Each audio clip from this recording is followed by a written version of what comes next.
We live in an era where the voices of officials are louder than their explanations, where anger comes before reason, and positions become shields, not accountability. With me, Katrina Uncensored in Power Play.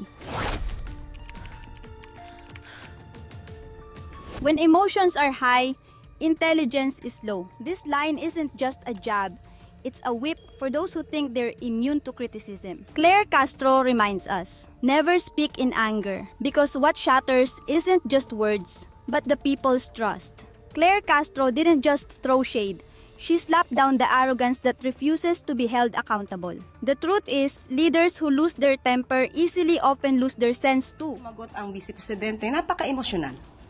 Sabi nga po natin, may kasabihan po na when emotions are high, intelligence is low.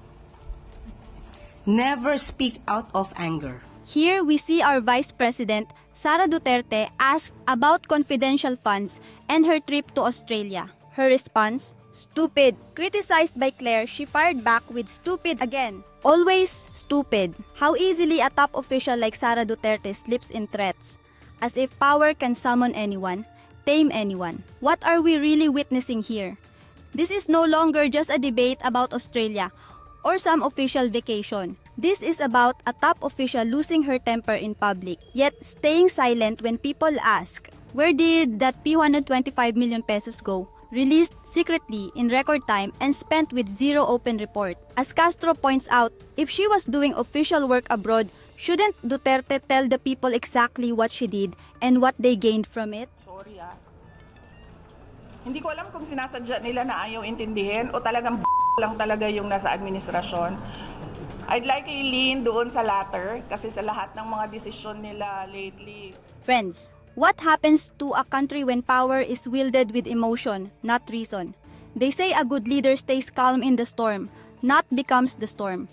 How can we trust hands that hold threats instead of explanations? The impeachment process underway isn't just about numbers in Congress. It's about who has the courage to stand up to power that's grown too comfortable. Can threats silence accountability? Can the noise of fury drown out the facts? Behind all this is one crucial fact. A 125 million pesos confidential fund released in a flash with no transparent details. An official audit found irregularities. The public is waiting for answers. For what? Who signed off?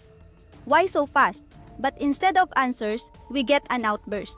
The Commission on Audit report still has glaring holes. The impeachment hearing must go on. But let's not forget, every single peso is public money, not family money, not personal money. Leadership should bring clarity to chaos, not add more noise.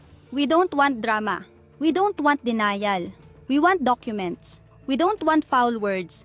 We want spending details. We're talking about 25 million pesos, public funds that could have gone to farmers, fishers, the everyday people, not for travel expenses that to this day remain unexplained. And yet what we get are threats, no answers. This is a vice president who should be a role model, not an example of how power can burn with fury. When emotion holds power, what's born is a threat, not transparency. Today, the people are given anger, not clarification, not an explanation, not accountability. So we must ask, can we trust someone who chooses to threaten instead of explain? Where is that accountability now? The people deserve to be led with reason, not temper. They deserve answers, not intimidation.